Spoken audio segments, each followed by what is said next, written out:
esqueçamos por um momento que conhecemos por nossa experiência os efeitos da hipnose. Perguntemo-nos que efeitos prejudiciais esperaríamos, a priori, resultassem dela. O tratamento hipnótico, em primeiro lugar, consiste em induzir a um estado hipnótico e, em segundo lugar, consiste em veicular uma sugestão à pessoa hipnotizada.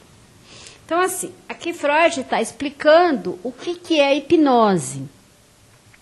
Em princípio, a hipnose é aplicar à pessoa as técnicas da hipnose e depois que ela está hipnotizada, submetê-la a uma série de sugestões, né? Muito bem. O tratamento hipnótico, então, ele seria dividido em duas partes. Induzir a pessoa, então, vejam bem a palavra que ele usa, induzir. Então, é uma indução, não é? Claro está que as pessoas que não são induzíveis, as pessoas que não são hipnotizáveis, depois nós vamos até ver aqui, quando nós formos falar só de hipnose e não da hipnose freudiana, como está na obra freudiana, as pessoas não hipnotizáveis. Muito bem, então, se em primeiro lugar é o ato de hipnotizar e depois o ato de sugestionar, qual desses dois atos se supõe seja prejudicial? São todos os questionamentos que Freud fazia sobre os prejuízos da hipnose. Porque vejam bem, quando Freud vai mais tarde deixar a hipnose, ele não deixa a hipnose tendo a opinião de que a hipnose seja prejudicial. Ele deixa a hipnose por outras razões, mas não que ela seja prejudicial. Então, o que ele pergunta? Qual desses dois atos se supõe seja prejudicial? Efetuar a hipnose? Mas a hipnose, quando é efetuada na sua forma mais completa, nada mais é que sono comum. Coisa tão conhecida de todos nós, embora, sobre muitos aspectos, sem dúvida ainda não a compreendamos perfeitamente bem. Então, ele diz o seguinte: colocar uma pessoa em hipnose é colocá-la em sono. Isso é prejudicial? Ele diz que não.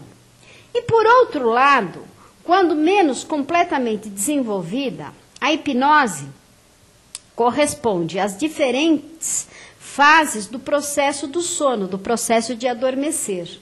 É verdade que, no sono, perdemos nosso equilíbrio psíquico e a atividade do nosso cérebro durante o sono é uma atividade desordenada que, em muitos aspectos, pode até lembrar um estado de loucura. Esta analogia, contudo, também não impede que despertemos do sono com renovada força mental e totalmente equilibrados.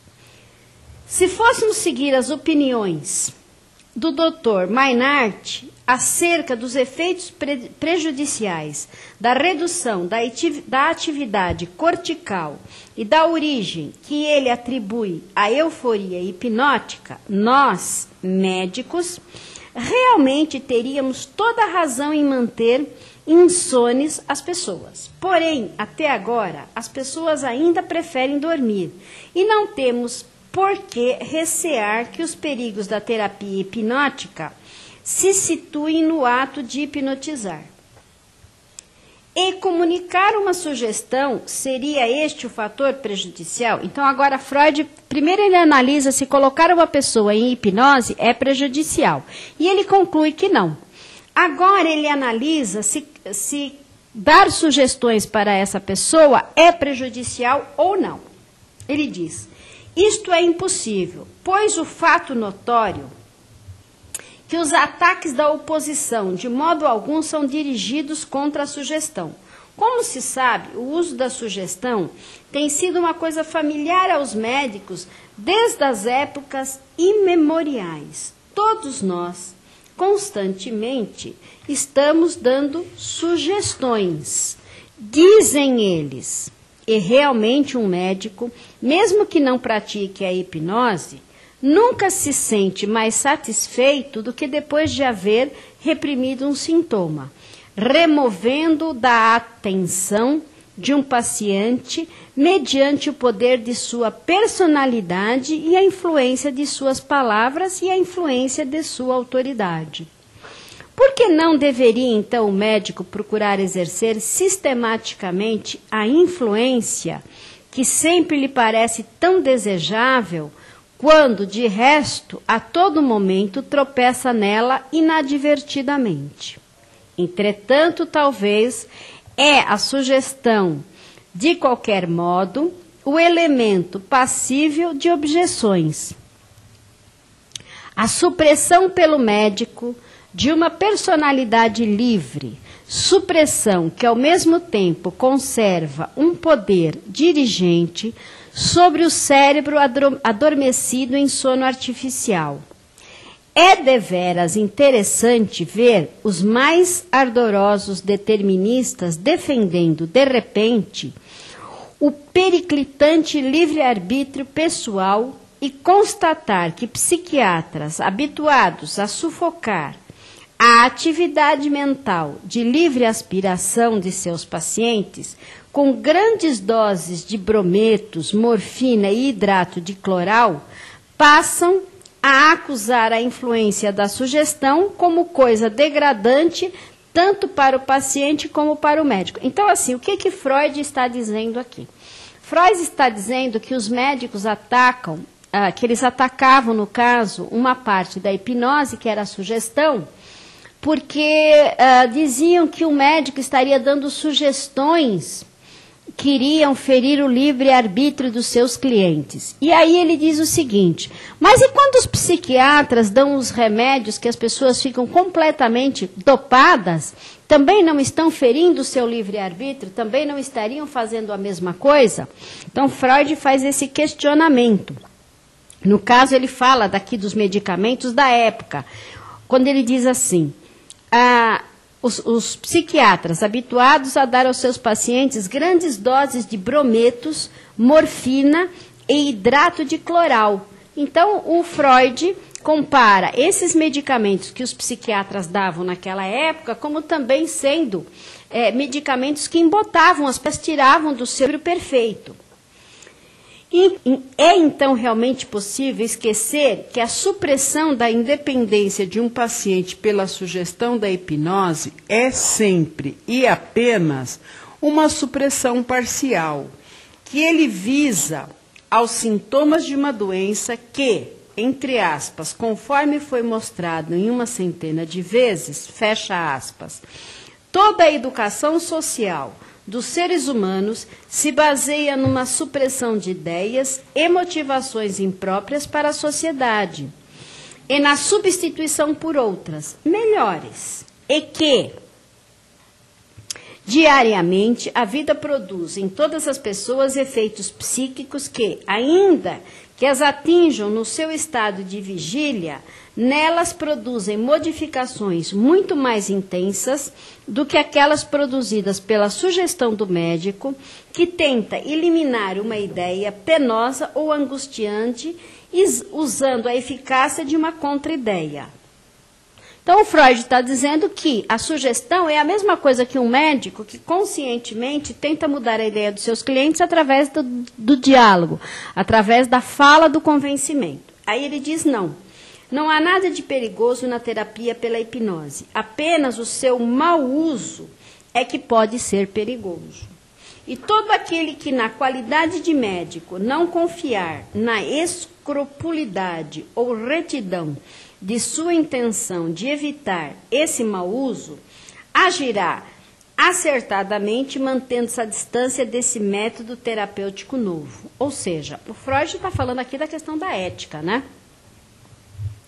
No que concerne à avaliação pessoal daqueles médicos que têm a coragem de utilizar a hipnose como medida terapêutica antes que a onda da moda a torne obrigatória, o autor desta resenha é da opinião de que é conveniente ter certa tolerância para com a frequente intolerância dos grandes homens. Por isso, não lhe parece aconselhável ou matéria digna de algum interesse para um círculo mais amplo, investigar aqui as razões que levaram Maynard a apresentar aos leitores de seu artigo sobre as neuroses traumáticas o autor desta resenha e apresentar uma parte da história de sua vida. Ou seja, o professor Maynard ele vai falar contra a hipnose, né?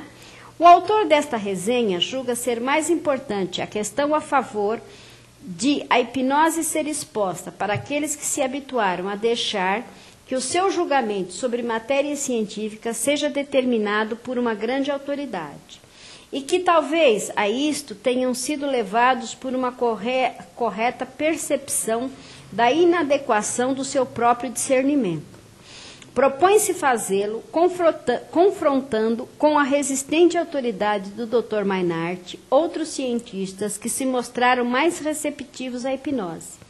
Lembra que, entre nós, foi o professor Hofsteiner quem primeiro deu impulso ao estudo científico da hipnose e que um psiquiatra e neurologista tão conceituado como o professor von Krafft-Ebing, uma recente aquisição da nossa universidade, pronunciou-se irrestritamente a favor da hipnose e a utiliza em sua prática médica com os melhores resultados. Ver-se-á que esses nomes satisfarão também aqueles que são tão faltos de opinião, que sua confiança exige de uma autoridade científica o preenchimento de determinadas condições, tais como nacionalidade, raça e latitude geográfica, e aqueles cuja confiança acaba nos postos de fronteira de sua terra natal.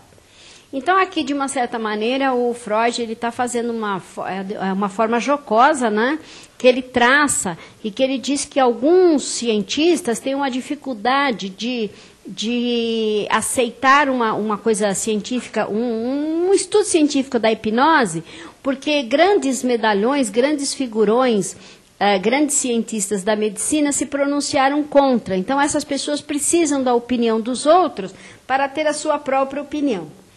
Todos aqueles outros que são receptivos à autoridade científica, mesmo que proveniente de fora de sua terra natal, incluirão também o professor Forel entre os homens cuja defesa da hipnose pode tranquilizá-los quanto à suposta ilegitimidade e desonra desse método de tratamento.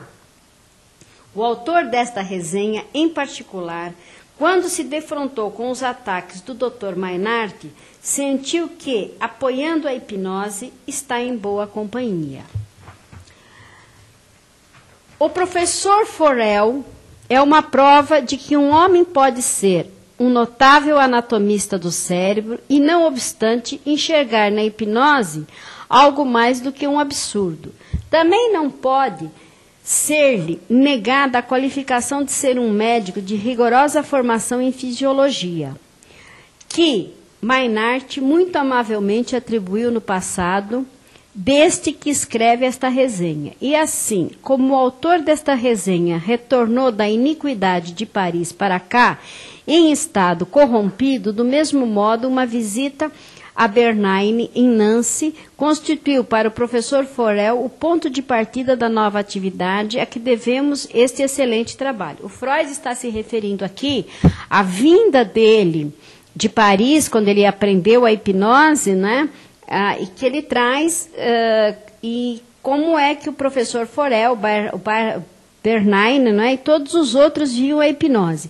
E o Dr. Maynard, que vai aparecer no filme Freud Além da Alma, que vocês vão ver que ele está lá com os escorpiões, né, como um adversário, de uma certa maneira, não só das ideias da hipnose, mas as ideias do Freud, né? Nas partes iniciais do livro, Forel procura, na medida do possível, estabelecer uma distinção entre fatos, teorias, conceitos e terminologia. O fato principal do hipnotismo consiste na possibilidade de colocar uma pessoa no estado especial de mente, ou mais precisamente do cérebro, que se assemelha ao sono. Esse estado é conhecido como hipnose. Um segundo conjunto de fatos importantes consiste na maneira como esse estado é produzido e terminado, e cessado. Isso parece ser possível de 3 modos. Primeiro, então ele está explicando os modos como se leva uma pessoa na hipnose. Primeiro, pela influência psíquica que uma pessoa exerce sobre outra, pela sugestão. 2. Pela influência fisiológica de determinados métodos, fixação por ímãs, pela mão do hipnotizador, etc. E 3, pela autoinfluência, pela autossugestão. No entanto, apenas o primeiro desses métodos está estabelecido. A sua produção por ideias, ou seja, sugestões. Em nenhuma das outras formas de produzir a hipnose parece possível excluir a ação da sugestão, de uma ou de outra forma. Um terceiro grupo de fatos diz respeito à conduta da pessoa hipnotizada. Nesse consenso, quando a pessoa está sob a hipnose, é possível exercer nela, pela sugestão, os mais amplos efeitos sobre quase todas as funções do seu sistema nervoso e, entre elas, aquelas atividades cuja dependência com relação aos processos que ocorrem no cérebro geralmente é estimada como bastante reduzida. O fato de que a influência do cérebro sobre as funções orgânicas pode se tornar mais intensa sob hipnose do que no estado de vigília, certamente se harmoniza pouco com aquelas teorias dos fenômenos hipnóticos, que procuram considerá-las como depressores da atividade cortical, uma espécie de idiotia experimental. Existem, contudo, muitas outras coisas, além dos fenômenos hipnóticos, que não se harmonizam com essa teoria, a qual procura compreender todos os fenômenos da atividade cerebral por meio do contraste entre cortical e subcortical, e parece chegar ao ponto de localizar o princípio do mal nas partes subcorticais do cérebro. Na verdade, esta é uma das formas e das tentativas que têm sido feitas, não só por Freud, quando ele deixou o seu trabalho, o projeto, por terminar, mas que hoje tem sido muito feito pela neurociência, não é? Que é algo que vocês devem se interessar bastante, que é essa ligação entre mente e cérebro. Então, por exemplo, a atividade da hipnose no cérebro. Ele está aqui discutindo se vai ter uma atividade mais constante na parte cortical ou na subcortical. Então, para isso é interessante que vocês estejam, se vocês se interessarem por entender bem hipnose, estejam verificando a neurociência e procurando entender os funcionamentos do córtex cerebral. Outros fatos inquestionáveis são a dependência da atividade mental da pessoa hipnotizada em relação ao hipnotizador e a produção daquilo que se conhece como efeitos pós-hipnóticos na pessoa hipnotizada. Isto é, a determinação de atos psíquicos que só são executados muito tempo depois de cessada a hipnose. Por outro lado, há toda uma série de afirmativas que se referem às mais interessantes atividades executadas pelo sistema nervoso. Clarividência, sugestão mental, etc. Mas que, atualmente, não podem ser arroladas como fatos. E, embora um exame científico dessas afirmações não deva ser recusado, deve-se ter em mente um esclarecimento satisfatório das mesmas que envolve as maiores dificuldades. Para explicar os fenômenos da hipnose, foram propostas 3 teorias fundamentalmente diferentes. A mais antiga destas, que ainda denominamos a teoria de Mesmer. Então, se vocês quiserem estar acompanhando a hipnose, vocês vão procurar a teoria de Mesmer. Supõe que no ato de hipnotizar, um material imponderável, uma espécie de fluido, se transmite do hipnotizador para o organismo do hipnotizado. Mesmer chamava este agente de magnetismo.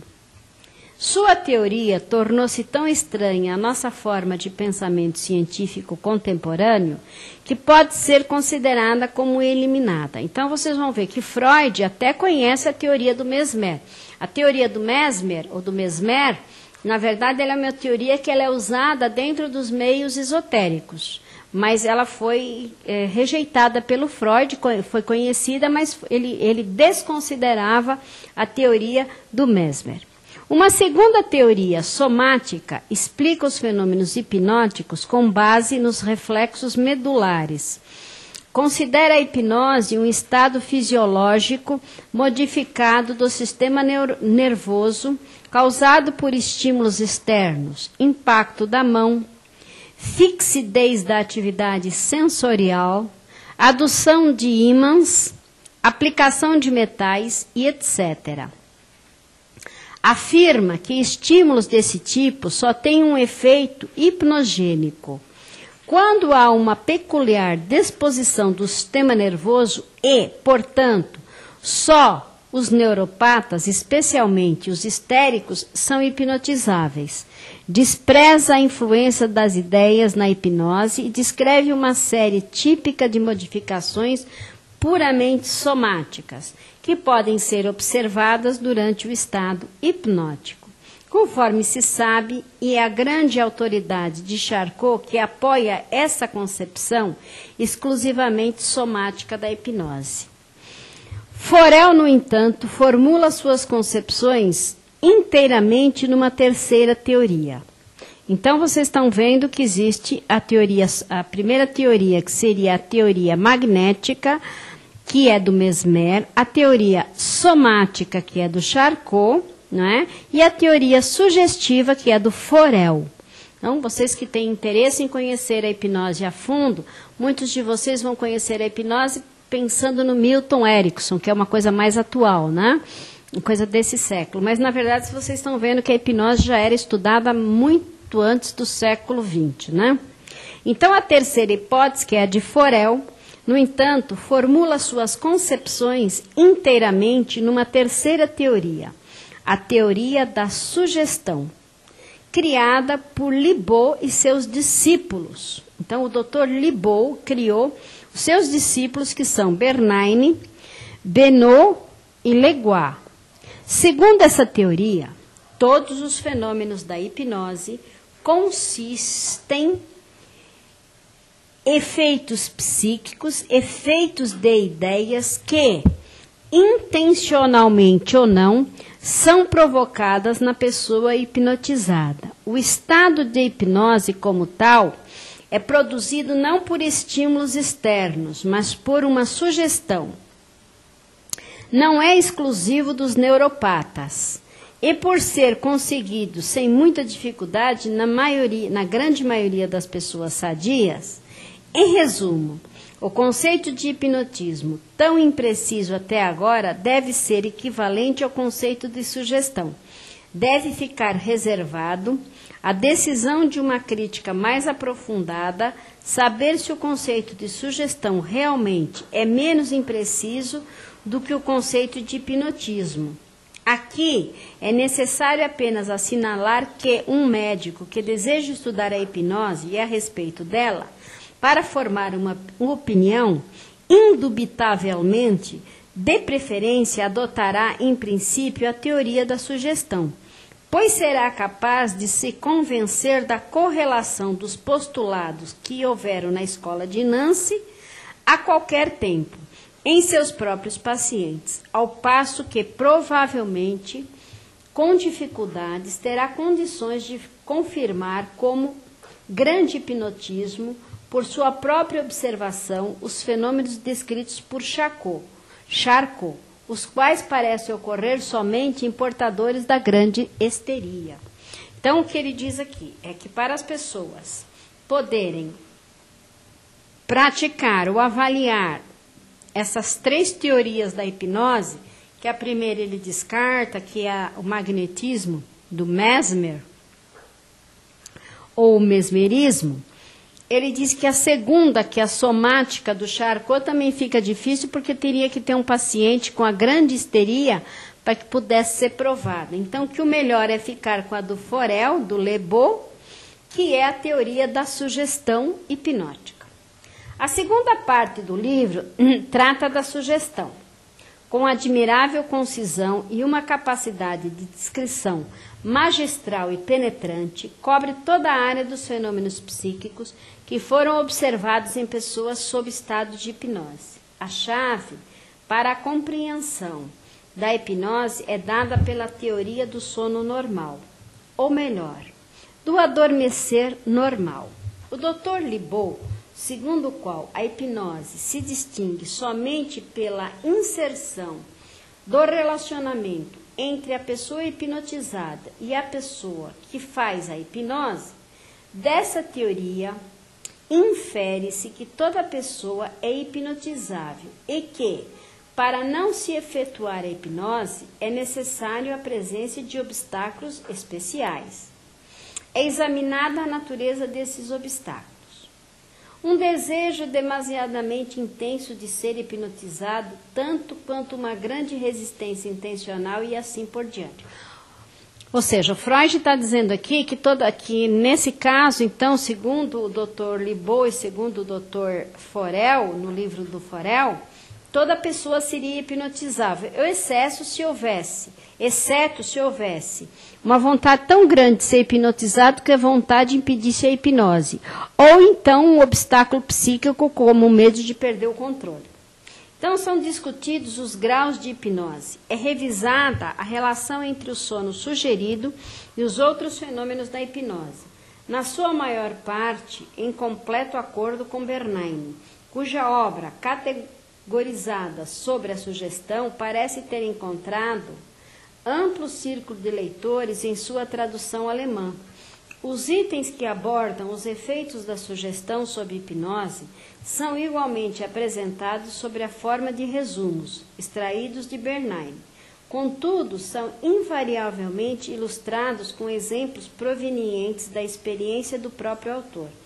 Forel apresenta-os com essa frase: por meio da sugestão sob hipnose, é possível produzir, influenciar, impedir, inibir, modificar, paralisar ou estimular todos os fenômenos subjetivos conhecidos da mente humana e uma grande parte das funções objetivamente conhecidas do sistema nervoso, isto é, influenciar as funções sensitivas e motoras do corpo, determinados reflexos e processos vasomotores, a ponto mesmo de causar bolhas. E na esfera psíquica, influenciar sentimentos, instintos, memória, atividade volitiva e assim por diante. Todo aquele que já tenha reunido alguma experiência pessoal com o hipnotismo, haverá de se lembrar da impressão que lhe causou o fato de, pela primeira vez, poder exercer sobre a vida psíquica de uma outra pessoa aquilo que até então tinha sido uma influência inimaginável.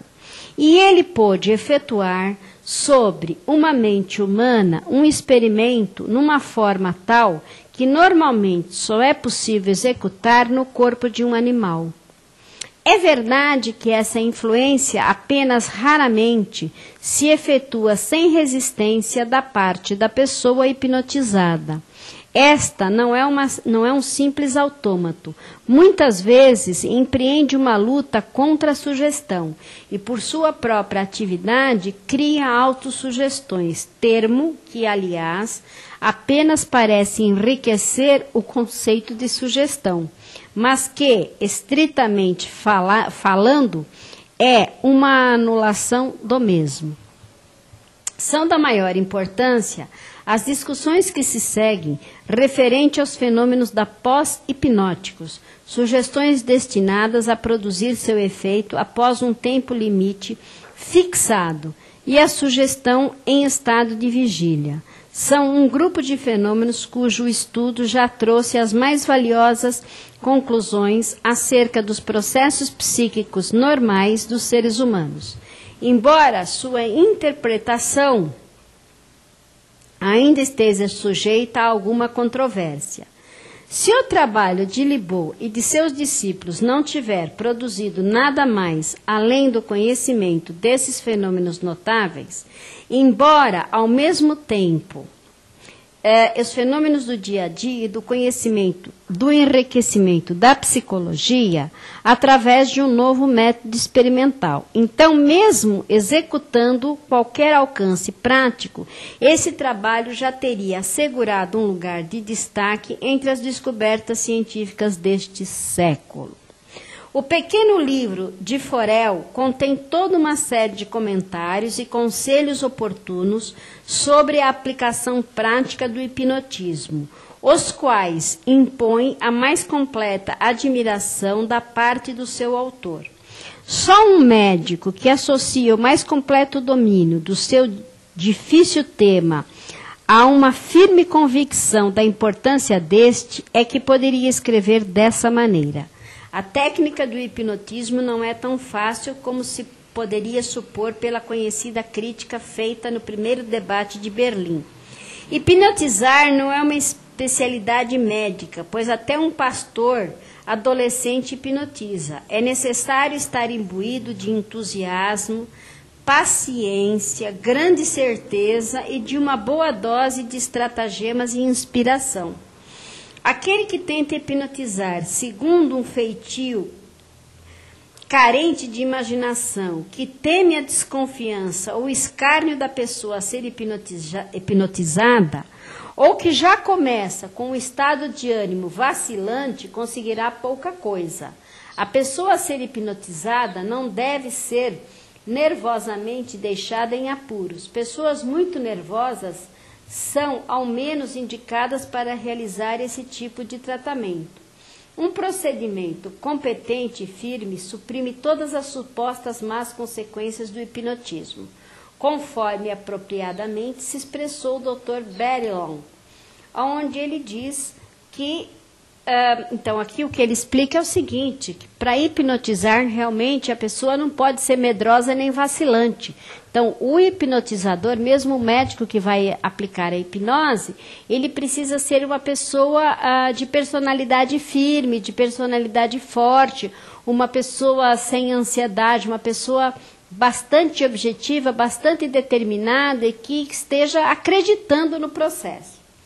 Pois bem, o que pode conseguir a hipnose? Forel dá uma lista de doenças que parecem ceder muito bem com a sugestão, sem pretender que essa lista seja completa. Deve-se acrescentar que a posição que ocupam as indicações, no caso do tratamento hipnótico, difere um tanto do que se passa em outros casos, como, por exemplo, no uso da digitilina. Praticamente depende mais das características da pessoa do que da natureza da sua doença. Há determinadas pessoas nas quais dificilmente um sintoma não cede à sugestão, por mais firme que seja sua base orgânica. Por exemplo, a vertigem na doença de Meniere ou a tosse na tuberculose. Em uma outra pessoa é impossível exercer qualquer influência, sequer sobre os distúrbios de indubitável origem psíquica. E não depende menos da habilidade do hipnotizador e das condições sobre as quais ele é capaz de tratar seus pacientes. Eu mesmo tenho tido não poucos resultados felizes com o tratamento hipnótico, mas não me arrisco a empreender certas curas de um tipo que testemunhei junto a Libaud e a Bernheim em Nancy. Também sei que boa parte do sucesso é devido a uma atmosfera sugestiva, que circunda a clínica daqueles dois médicos, e ao estado de ânimo dos seus pacientes, coisa que nem sempre consigo encontrar sucedâneos nas pessoas que eu experimento. É possível modificar permanentemente uma função nervosa por meio de sugestão? Ou justifica-se a acusação no sentido de que a sugestão só produz efeitos sintomáticos por um curto tempo? O próprio Bernheim deu a essa crítica uma resposta irrefutável nos últimos parágrafos do seu livro. Assinala que a sugestão atua da mesma forma que em qualquer outro agente terapêutico que temos à nossa disposição. Isto é, a sugestão escolhe, dentre um complexo de fenômenos patológicos, um ou outro sintoma importante, cuja remoção exercerá a influência mais favorável na evolução de todo o processo. Pode-se acrescentar que a sugestão, além disso, satisfaz todos os requisitos de um tratamento causal em numerosos casos. É o que sucede, por exemplo, nos distúrbios histéricos, que são resultado direto de uma ideia patogênica ou sedimento de uma experiência desagregadora. Se essa ideia é eliminada ou se essa lembrança é enfraquecida, que é o que a sugestão realiza, também o distúrbio geralmente é superado. É verdade que isto não significa que a histeria esteja curada. Em condições parecidas, ela provocará sintomas parecidos. Mas será que a histeria é curada pela hidroterapia, pela superalimentação ou pela valeriana? Aqui o Freud está fazendo uma alusão dizendo assim, pode ser que a hipnose não adiante muito, mas os métodos que vocês usam, que é a hidroterapia, a terapia da água, muita comida e pela valeriana, que é um calmante, ele também diz que não cura. Acaso se espera que um médico possa curar uma diátese nervosa se persistirem as circunstâncias que a sustentam? Segundo Forel, pode-se conseguir êxito permanente por meio da sugestão nas seguintes condições. Primeiro, se a mudança efetuada tem dentro de si mesmo a força para se manter entre os elementos da dinâmica do sistema nervoso. Por exemplo, suponhamos que uma criança, por meio da sugestão, interrompeu a sua enurese noturna, que é aquela coisa de fazer xixi na cama. Então, o hábito normal pode conseguir estabelecer-se tão firmemente como o hábito anterior indesejável. Ou, 2. Se essa força para a mudança é suprimida por um medicamento, suponhamos, por exemplo, que alguém sofra de insônia, fadiga e enxaqueca. Então, a sugestão lhe assegura o sono e assim melhora seu estado geral. E o retorno da enxaqueca é evitado permanentemente. Mas o que é realmente a sugestão, que é a base de todo o hipnotismo, no qual todos esses resultados são possíveis? Ao levantarmos essa questão, apontamos um dos pontos fracos da teoria de Nancy. Sem querer, lembramos-nos da questão do ponto de apoio de São Cristóvão. Quando verificamos que o trabalho exaustivo de Bernheim, que culmina com a afirmação de que nem de longe procura abordar a natureza da sugestão, isto é, definição do conceito, quando teve o privilégio de receber ensinamentos pessoais de parte do professor Bernheim sobre os problemas do hipnotismo, pareceu-me verificar que ele denominava de sugestão toda a influência psíquica eficaz exercida por uma pessoa sobre a outra, e que ele denominava de sugerir todo o esforço no sentido de exercer uma influência psíquica em alguma outra pessoa. Forel procura estabelecer uma distinção mais clara, uma seção sobre sugestão e consciência, rica em ideias. Tenta compreender a atuação da sugestão com base em determinadas hipóteses fundamentais relativas aos eventos psíquicos normais. Ainda que não sejamos solicitados a dar uma declaração de que estamos completamente satisfeitos com esse debate, assim como devemos ao autor nossos agradecimentos por apontar a direção em que se pode procurar uma solução para o problema e por numerosas sugestões e contribuições nesse sentido. Não pode haver dúvidas de que comentários como aqueles que fez Forel nessa seção do seu livro têm maior conexão com o problema da hipnose do que o tem o contraste entre cortical e subcortical e as especulações sobre dilatação e constrição dos vasos sanguíneos do cérebro.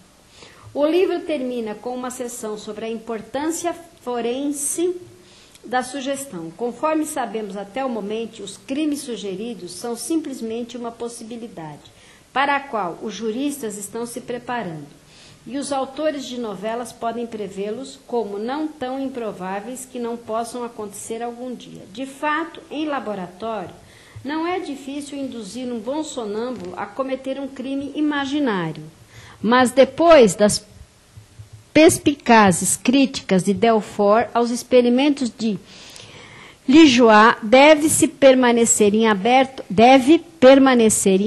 a questão de saber até que ponto a consciência de se tratar apenas um experimento facilita a pessoa executar um crime. Ou seja, na verdade,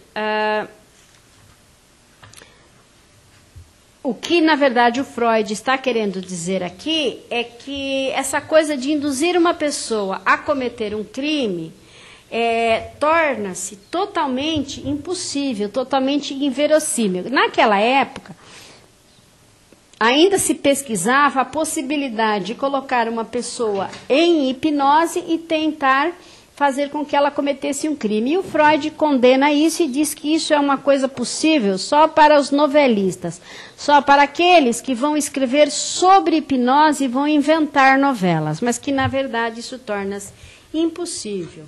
Estaremos entrando na terceira hipótese da hipnose de Freud.